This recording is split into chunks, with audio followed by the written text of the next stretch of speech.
আপনি কি জানেন ট্রাফিক সিগন্যালের প্রয়োজন সর্বপ্রথম রোডে নয় বরং রেলওয়েতে ছিল? হ্যাঁ, 19th সেঞ্চুরিতে রেল রোডে এই সিগন্যাল খুবই ইম্পর্টেন্ট ছিল। তখন ট্রাফিক লাইটে হোয়াইট, গ্রিন এবং রেড সিগন্যাল ব্যবহার হতো। হোয়াইট অর্থ গো, গ্রিন অর্থ কশন এবং রেড অর্থ স্টপ। কিন্তু তখন রাতে একটি প্রবলেম হতো। এই হোয়াইট কালারের সিগন্যাল খুবই কমন কালারে ছিল। কোনো স্ট্রিট লাইট বা অন্য কোনো লাইটের রিফ্লেকশন খুব ইজিলি এই হোয়াইট লাইট শো করতো।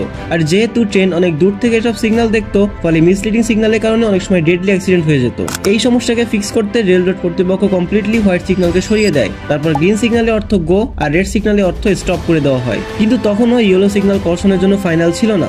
19th সেঞ্চুরির শুরুতে এই কর্ষণ কালারের জন্য এক্সপেরিমেন্ট হচ্ছিল।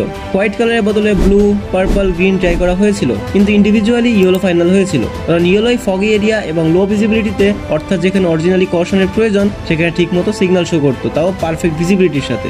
আর 20th সেঞ্চুরিতে ইয়েলোকে ফিক্স করা হয়েছিল তার হাই ভিজিবিলিটির কারণে কর্ষণ সিগন্যালের জন্য। তারপর যখন অটোমোবিলস রোডে আসে তখন তারা ব্লাঙ্কলি এই রেল রোড ট্রাফিক সিস্টেমকে উঠিয়ে রোডে ব্যবহার করা শুরু করে, কারণ এই ট্রাফিক সিগন্যাল সিস্টেমটি ছিল ট্রাস্টেড, প্রুভেন এবং ঠিক মতো কাজ করতো।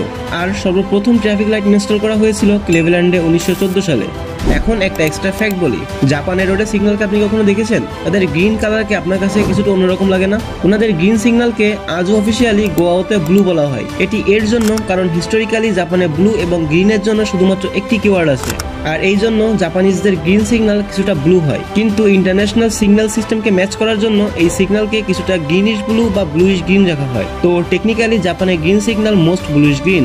আরেকটা ব্যাপার, 1960 সালে যখন ইঞ্জিনিয়ারদের রিয়েলাইজ হয় যে অনেক কার ড্রাইভার রেড এবং গ্রিন কালার ব্লাইন্ড, তখন তারা আরেকটি রুল বের করেন, কনসিস্টেন্ট পজিশন কোডিং, অর্থাৎ রেড কালার সবসময় উপরে, ইয়েলো কালার মাঝে এবং গ্রিন কালার সব থেকে নিচে থাকবে। এটি ছিল ভার্টিক্যাল সেটআপে। আর যদি হরিজন্টাল সেটআপ হয় তাহলে সব থেকে বামে থাকবে রেড, মাঝে ইয়েলো এবং ডানে গ্রিন, যাতে করে কেউ যদি এই কালার দেখতেও না পারে তবে সে যেন কোন পজিশনে লাইট জ্বলছে সেটা দেখে সঠিক অ্যাকশন নিতে পারেন।